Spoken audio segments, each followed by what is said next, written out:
ఈనాడులో ఈ జోరు వాన యమయాతన హైదరాబాద్ సహా పలు జిల్లాల్లో భారీ వర్షాలు, ఉమ్మడి ఆదిలాబాద్లో కుండపోత, మంచిర్యాల జిల్లా కన్నేపల్లి అత్యధికంగా 23 సెంటీమీటర్ల వర్షం అంట.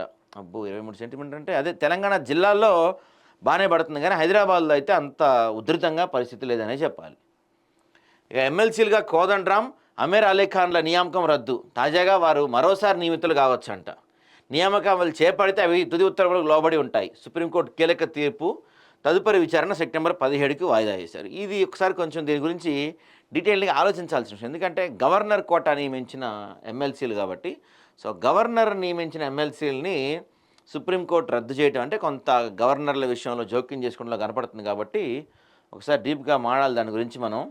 ఏ సృజనాత్మక కేంద్రం అంట, ఒకే గొడుగు కింద కృత్రిమ మేధ కార్యక్రమాలు, 3 ఏళ్లలో 50,000 మందికి పైగా నైపుణ్య శిక్షణ, 10,000కు పైగా ఉద్యోగ అవకాశాలు, ఏ యూనివర్సిటీ కూడా ఏర్పాటు చేస్తారంట. ఎట్లా ఉంటాయంటే అండి, ఇట్లాంటి వార్తలు చదివినప్పుడు నవ్వు ఆగదనమాట నాకు. స్కూల్స్లో, చాలా స్కూల్స్లో, చాలా కాదు 100కి 99.99% గవర్నమెంట్ స్కూల్స్లో, గవర్నమెంట్ కాలేజీల్లో, స్కూల్స్ సరే పక్కన పెట్టండి, గవర్నమెంట్ కాలేజీల్లో, గవర్నమెంట్ డిగ్రీ కాలేజీల్లో ఈ రోజుకి కంప్యూటర్ ల్యాబ్స్ లేవు. చాలా ప్రాంతాల్లో ఈ రోజుకి సైన్స్ ల్యాబ్స్ లేవు. వీళ్ళు ఏఐ యూనివర్సిటీ పెడతారంట. అయినప్పుడు చూద్దాం అది ఇట్లాంటి కొన్ని చోట్ల ఉంటాయండి అక్కడక్కడ. సిద్దిపేట జిల్లా రాయపూల్ మండలం బేగంపేట ఉన్నత పాఠశాలలో సైన్స్ ల్యాబ్ విద్యార్థులంట. తరగతి గది తారలు ఈ గురువులు. వినూత్న రీతిలో విద్యాబోధన, విద్యార్థులు తీర్చిదిద్దేందుకు అలుపెరగని శ్రమ, ప్రజా భాగస్వామ్యంతో బడుల రూపురేఖలు మార్చేందుకు కృషి, జాతీయ ఉత్తమ ఉపాధ్యాయ పురస్కారానికి ప్రతిపాదిత టీచర్ల విశిష్ట అతిథి.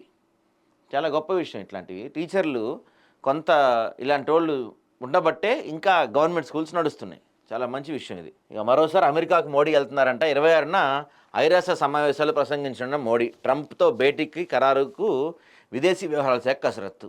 ఎందుకు ఆడితో భేటీ? ఆడితో కలవకపోతే ఇప్పుడు ఏమన్నా ఇద్దా మనకి? యుద్ధానికి వెళ్తున్నారా?